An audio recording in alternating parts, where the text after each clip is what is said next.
Hi guys, welcome to my YouTube channel. So आज की video में हम फिर से समझने वाले हैं जो आर्किटेक्चर हमने पढ़े। न्यू सीरीज़ का सेकंड वीडियो है ये माइक्रो सर्विस आर्किटेक्चर का।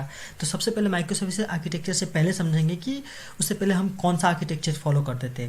तो माइक्रो सर्विस से पहले सबसे पहले हम मोनोलिथिक आर्किटेक्चर है जो सबसे हर एक प्रिंसिपल में फॉलो किए जाते थे मोनोलिथिक आर्किटेक्चर।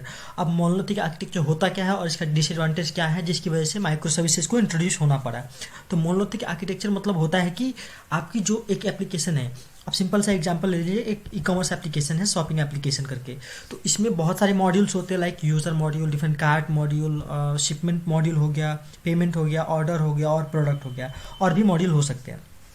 तो माइक्रो सर्विसेज से पहले क्या होता था कि ये सारी चीज़ें, ये जो मॉड्यूल्स हैं, ये सब एक ही बंडल एप्लीकेशन में होते थे। मतलब एक ही बंडल एप्लीकेशन में होते थे, और जो भी चीज़ें चेंज करनी पड़ी तो आपको सारे पे इफेक्ट पड़ते थे कि मल्टीपल चीज़ें हो गई यहाँ पर, तो एक से डिपेंडेंट हो जाती थी। जैसे कि इसकी आगे हम बात करें तो इसका मतलब होता है कि अलग अलग कंपोनेंट्स हैं, जो कि ये है डिफरेंट डिफरेंट कंपोनेंट्स, ये एक ही कंपोनेंट्स में कंबाइन होते हैं, एक लार्ज एप्लीकेशन बनाए जाते हैं एक ही कंपोनेंट में। यानी कि ये मतलब एक बड़ा सा एप्लीकेशन बनाते हैं, उसी में सारे कंपोनेंट्स होते हैं, उसके छोटे छोटे कंपोनेंट्स नहीं होते हैं। तो बड़े से एप्लीकेशन पे ही डायरेक्टली आपको काम करना पड़ता है, वही होता है मोनोलिथिक आर्किटेक्चर होता है, ठीक है। और या तो इसमें आप यूज़ करते हो जैसे पाइथन का एप्लीकेशन हो गया, या फिर स्प्रिंग बूट एप्लीकेशन हो गया, और जेंगो का एप्लीकेशन हो गया, और नोड का एप्लीकेशन हो गया। तो कोई भी चीज़ है तो उसमें एक ही में मोनोलिथिक आर्किटेक्चर में होता है, एक ही में एप्लीकेशन में सारे कंपोनेंट्स होते हैं और सभी एक ही जगह कंबाइन होते हैं। तो उस तरीके से हो गया आपका फर्स्ट एक कॉन्सेप्ट हो गया कि मोनोलिथिक कैसे एक एप्लीकेशन बेस होता था।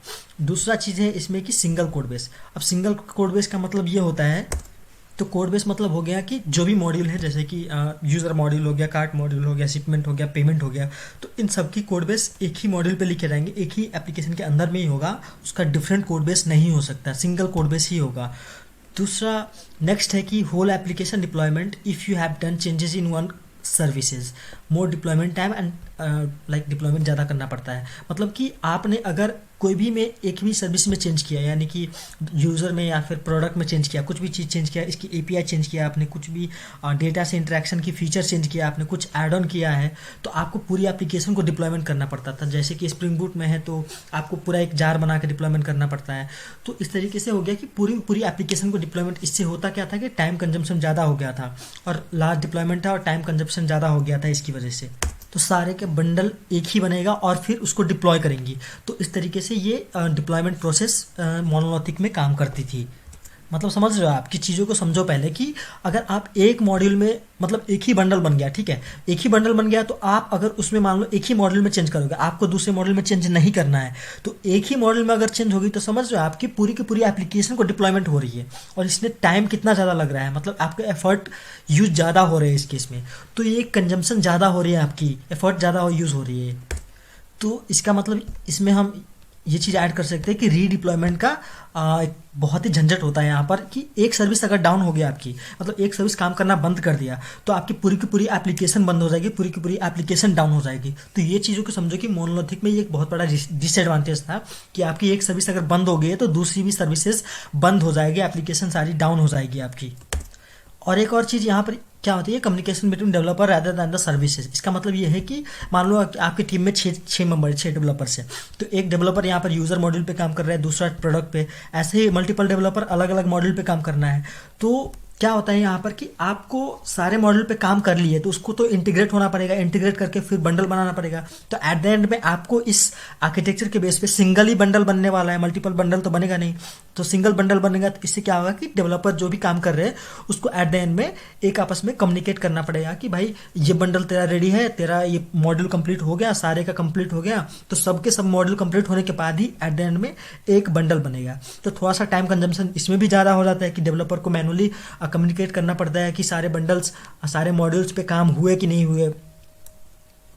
तो यहाँ पे प्रॉब्लम आएगी आएगी, रीडिप्लॉयमेंट का प्रॉब्लम आएगी आएगी। तो रीडिप्लॉयमेंट में फिर टाइम कंज्यूम होगा, आपका एफर्ट यूज़ होगा, तो ये सारी चीज़ें प्रॉब्लम आती है यहाँ पर। एक और चीज़ यहाँ पर है कि स्केलिंग में दिक्कत हो जाएगी। आपको प्रोजेक्ट को अगर स्केल करना है, आगे बढ़ाना है, मतलब लार्ज स्केल में बनाना है, तो दिक्कत आ जाएगी, क्योंकि आपका एक स्पेस है, एक रूम है समझ लो, और उसमें सारे चीज़ें अलग अलग कंपोनेंट्स हैं। तो हर एक को देखना पड़ेगा कि ये कंपोनेंट स्केलेबल होगा कि नहीं होगा, इसमें चेंजेस कर सकते कि नहीं कर सकते।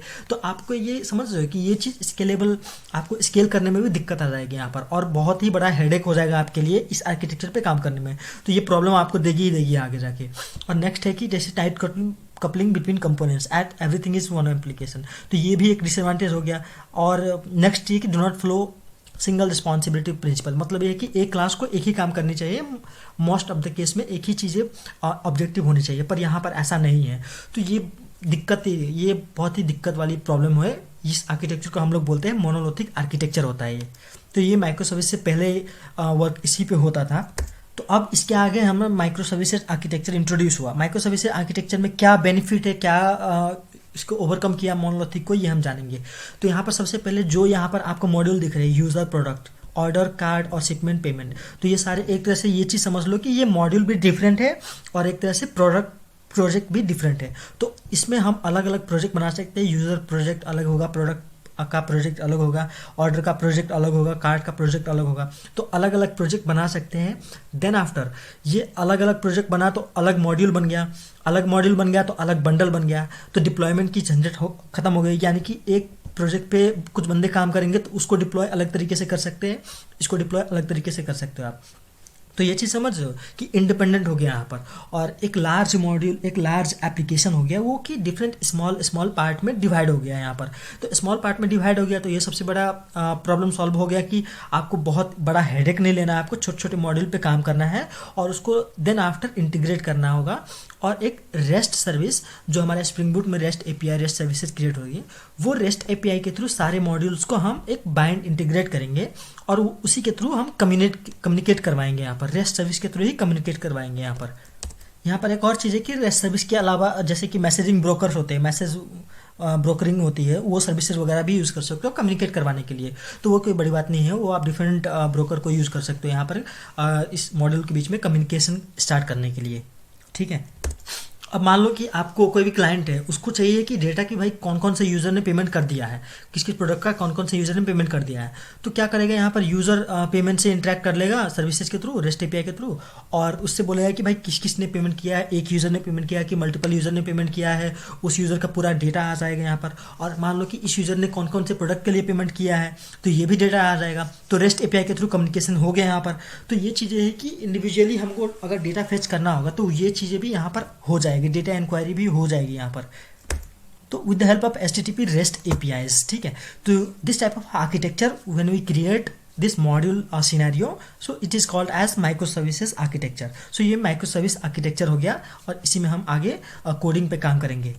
और ये स्केलेबल बहुत ज़्यादा होती है, it is very high scalable product होगा कि मल्टीपल मॉड्यूल है, मल्टीपल प्रोजेक्ट है, तो मल्टीपल सर्वर पे डाल सकते हो। एक मॉड्यूल अगर डाउन हो गया, एक मॉड्यूल नहीं चल रहा है, तो इसकी वजह से दूसरे मॉड्यूल पे कोई इफेक्ट नहीं होगी, इंडिपेंडेंट होगी, तो दूसरा मॉड्यूल अपना काम करता रहेगा। तो ये चीज़ें बेनिफिट होती है यहाँ पर। मल्टीपल सर्वर का इन्वॉल्वमेंट कर सकते हैं हम यहाँ पर, मल्टीपल मॉड्यूल को मल्टीपल जगह पर डिप्लॉय कर सकते हैं। तो डिप्लॉयमेंट प्रोसेस भी क्लाउड पे हम कर सकते हैं, जैसे कि अपाची यूज़ कर सकते हैं या फिर AWS यूज़ कर सकते हैं और एज्योर भी यूज़ कर सकते हो। तो कहीं भी यूज़ कर सकते हैं आप, कोई भी सर्विसेज डिप्लॉयमेंट के लिए यूज़ कर सकते हो। वो आप पे डिपेंडेंट है कि कौन सा सर्विस आप यूज़ करना चाहते हो। नेक्स्ट चीज़ यहाँ पर ये हो सकता है कि यहाँ पर हम लोग ऐड कर सकते हैं कि माइक्रो सर्विसेज सबसे बड़ी लाइक डिफरेंट कोड बेस है इसका। लाइक इसमें हम ये बोल सकते हैं कि ये मॉड्यूल, ये प्रोजेक्ट आपका जावा पे लिखा है, ये प्रोजेक्ट आपका पाइथन पे है, या फिर ये प्रोजेक्ट आपका जावा पे ही है, स्प्रिंग बूट पे ही है। तो अलग अलग कोड बेस भी हो सकता है, यानी कि micro services different code base को सपोर्ट करता है, अलग अलग कोड बेस को सपोर्ट करता है ये। इसका मतलब ये है कि यहाँ पर प्रोग्रामिंग लैंग्वेज अलग अलग हो या फिर सेम भी हो, या फिर टेक्नोलॉजी अलग हो, टेक्नोलॉजी भी सेम हो, तो डिफरेंट कोड बेस हो सकता है। तो ये बहुत ही अच्छी चीज़ है कि मल्टीपल मॉड्यूल, मल्टीपल प्रोजेक्ट को हम अलग अलग कोड बेस में हम बना सकते हैं यहाँ पर। तो बहुत बड़ी एडवांटेज है माइक्रो सर्विसेज में। तो ये आगे हम काम कर सकते हैं यहाँ पर। तो यहाँ पर एक चीज़ है कि डिफरेंट कोड बेस को हमने समझ लिया, इंडिपेंडेंट मॉड्यूल भी समझ लिया कि अलग अलग मॉड्यूल है, अलग अलग काम करेंगे, अलग अलग मॉड्यूल में कम्युनिकेट होगी रेस्ट एपीआई के थ्रू। तो ये भी चीज़ें हमने समझ लिया। नेक्स्ट चीज़ें क्या है कि डिफरेंट टेक्नोलॉजी सपोर्टेड, कि यानी कि आपके एक प्रोजेक्ट, एक मॉड्यूल है पाइथन पे, दूसरा है नोड पे, तीसरा है जावा पे, स्प्रिंग बूट पे, तो अलग अलग टेक्नोलॉजी सपोर्टेड है। तो ये बहुत अच्छी चीज़ है कि कोई आपका टीम मेंबर अलग टेक्नोलॉजी पे काम कर रहा है, कोई टीम मेंबर अलग टेक्नोलॉजी पे काम कर रहा है, तो ये बहुत चीज़ें हैं। नेक्स्ट चीज़ है कि इसमें भी डिसएडवांटेज है। तो डिसएडवांटेज में क्या हम बोल सकते हैं यहाँ पर कि डिसएडवांटेज में, ठीक है, तो डिसएडवांटेज यहाँ पर नेक्स्ट एक ये चीज़ है कि माइक्रो सर्विसेज को हैंडल करना बहुत ही कॉम्प्लेक्स टास्क है। मतलब ये बहुत ही कॉम्प्लेक्सिटी है, complex task to manage its services, ठीक है। तो ये बहुत ही कॉम्प्लेक्स टास्क होती है यहाँ पर कि मल्टीपल जगह पे आपको कोडिंग करनी है, मल्टीपल जगह पे आपको डिप्लॉयमेंट करना है और मल्टीपल चीज़ें को समझना है, मल्टीपल कंटेनर्स को भी आप यूज़ कर सकते हो। तो वो भी चीज़ आपको ध्यान रखनी पड़ेगी कि आपका एक मॉड्यूल इस सर्वर पे है, एक मॉड्यूल इस सर्वर पे है और एक मॉड्यूल को यहाँ पर डिप्लॉय कर रहे हैं। तो अलग अलग टीम को अलग अलग हैंडलिंग करना बहुत ही कॉम्प्लेक्स टास्क होती है। तो ये बहुत बड़ी हेडेक है यहाँ पर माइक्रो सर्विसेज में, क्योंकि ये प्रोजेक्ट तो आप काम कर रहे हो एज ए लीड काम कर रहे हो या फिर मैनेजर जो भी हो, तो इसके अकॉर्डिंग यहाँ पर आपको बहुत बड़ी हेडेक हैंडल करना पड़ सकता है आपको आगे। तो सबसे मेन दिक्कत यही है माइक्रो सर्विसेज में कि कॉम्प्लेक्सिटी बहुत है इसको मैनेज करने में। बस मैनेजमेंट में इसकी बहुत कॉम्प्लेक्सिटी है कि अलग अलग मॉड्यूल्स होती है, अलग अलग जगह पर इसको अलग अलग टेक स्टैक पे होती है, तो सबको एक तरह से कंबाइन करना और सबको एक तरह से लाइक कंपैटिबिलिटी देना, बैक एंड कंपैटिबिलिटी देना, फ्रंट एंड कंपैटिबिलिटी देना एप्लीकेशन के कॉन्सेप्ट को देख के, तो ये बहुत बड़ी हेडेक है।